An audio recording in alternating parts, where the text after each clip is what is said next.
Hello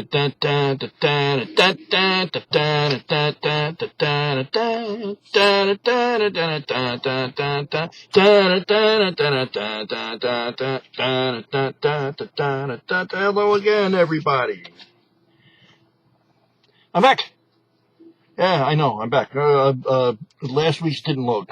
I'll put it up. When I load this one, I'll load the other one, and you'll be able to see them both. You'll be able to see all 3, 4, however many there are, and or not. I don't care. Isn't that the root cause of everything in my life? I don't care. In the meantime, welcome if you haven't looked before and you're part of the new Facebook group that I put up to attract your attention to this, and or either attract attention to political QRM. I guess I got some explaining to do. We're having a hard time today. We're in mourning again for the city of Brussels. Last I looked, we were 38 dead. The Daesh are taking responsibility for this heinous act, and as we speak, there's a shooting incident in Amsterdam, up in what we used to call the Low Countries. We got to do something. Now, I'm ready, but you'll see the stuff I post. You see it all the time, and I reiterate it here only because sometimes people like to hear someone say it, or sometimes they like to see who's saying it, and sometimes they don't, and I don't care. This is my channel. You want one, go make your own. In the meantime, I don't leave the house without a gun.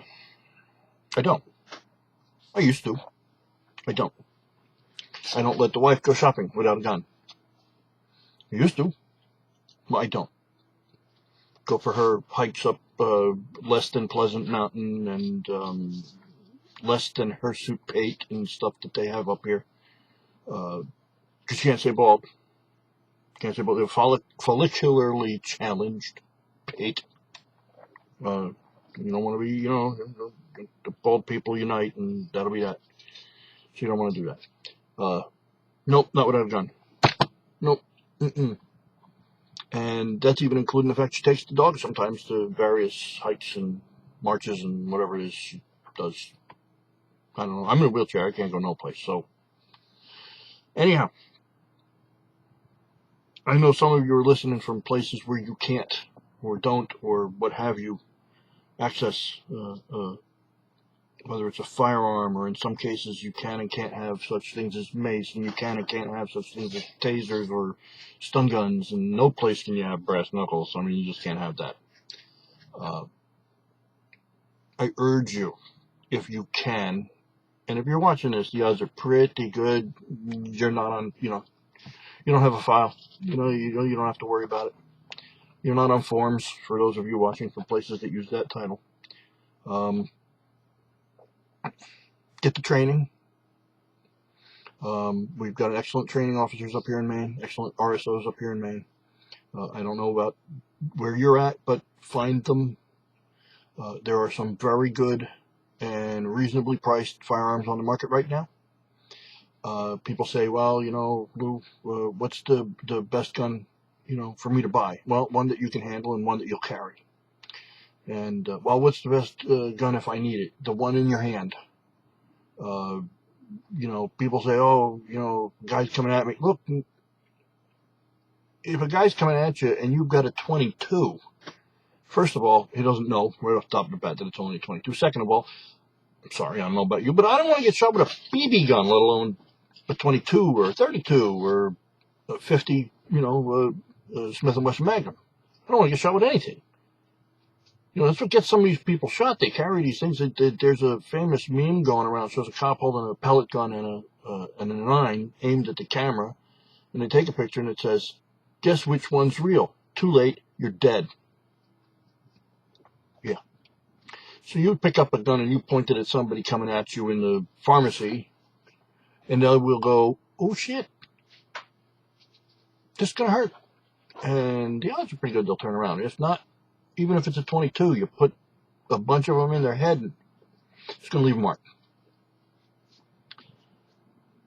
So therein, get the training, get the weapon, get the ammunition, get down to the range, rehearse it, practice, right hand, left hand, draw, repeat, put it all together, do it over and over. Keep one handy in the house. You know that they've got, so don't give me that, oh, think of the children, think of the children. No, they have safes.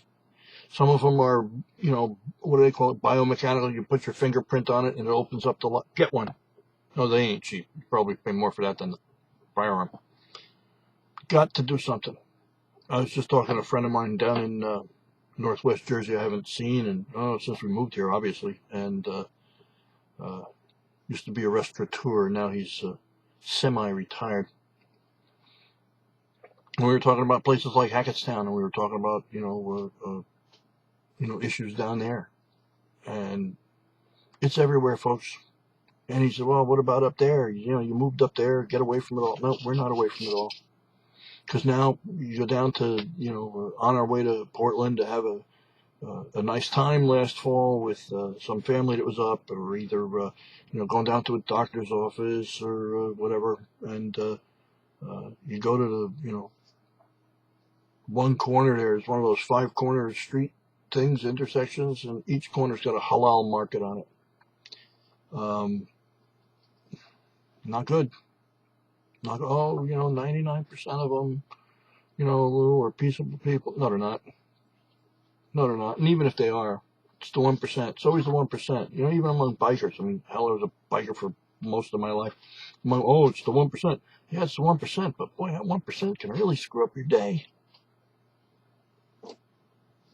I, for one, my goodness, San Bernardino, Paris, Brussels, Amsterdam, no-go zones in Sweden. There was a 60 Minutes crew from Straya down there that, they were out of their van for 30 seconds and they got attacked. No, they had a police, walk around with them for a while, and the police said, okay, yeah, all right, well, everybody's being nice, everybody's being pleasant, everybody's being friendly. The cop said, okay, well, we'll see you later, have a nice time, and they walked away. 30 seconds, they were attacked. No, it can't happen here. I'm sure that's what the Swedes said. I'm sure that's what the nice Dutch people in Amsterdam, what do they call Dutch people? Dutch people in the Netherlands said. I'm sure that's what the girls in Cologne, Germany said. I'm sure that's what the people in Paris said. It can happen here, and it will happen here. It's happening here. Places like Dearborn, Michigan, and you go to Snopes.com and no, it's really not a Muzzy capital, of the world and this and that. Yeah, it is. Yeah, it is. There's people who live up there that'll tell you instantly, I don't care what it says online. No, you don't want to walk around down there. Right in New Jersey. Right in New Jersey, right there in Paterson, New Jersey, by the statue that the City Fathers put up to honor Lou Costello, their favorite son of Paterson, New Jersey. You could stand right there at that statue and look around, and you'll see all kinds of flags: Arabic flags, Muslim flags, ISIS flags, Hamas flags. You won't see Old Glory hanging there anywhere. Won't see Old Glory hanging there anywhere. I heard from a friend of mine today I've known since, oh my God, 64, 65, and he was working there at the time and said, 9/11. You didn't want to go through the Paterson Police Department. Wouldn't let you through. Sorry. And that's that. Got to do something. The only thing I can tell you to do, because I'm not in the habit, I don't want anybody to, have them turn my channel on. The only thing I can tell you to do is prepare. Learn tactics like situational awareness. Learn how to approach your car. Learn how to approach your car at night. Learn how to approach your door. Learn how to approach your door at night. Learn how to defend yourself. You can go down to the Y and get these, self-defense classes. Your adult school probably, 4 times a year you get the thing in the mail and you throw it out. There's probably a self-defense course in there. Find something, even if you got to pay for it. Because and as far as things like stun guns and tasers and collapsible batons and even firearms, I don't advocate breaking law. It's not my way. But there's an old saying that it's better to be judged by 12 than carried by 6. The choice is yours. You're either indicted or a statistic. The choice is yours. I know for me and mine, we don't take that chance. We don't take. Look, I'm not one of these range ninjas. Oh yeah, I'd like to see them come to my town. No. But I'm ready. I won't attack, but I'll defend. It's just the kind of guy I am. I hope it's the kind of people you are. And I'm glad to have you here. I'm glad to have you looking. And on that note, boys and girls, I'm going to wrap this one up after 11 minutes, which is right around where I want to keep them. And talk to you soon. And God bless the United States of America.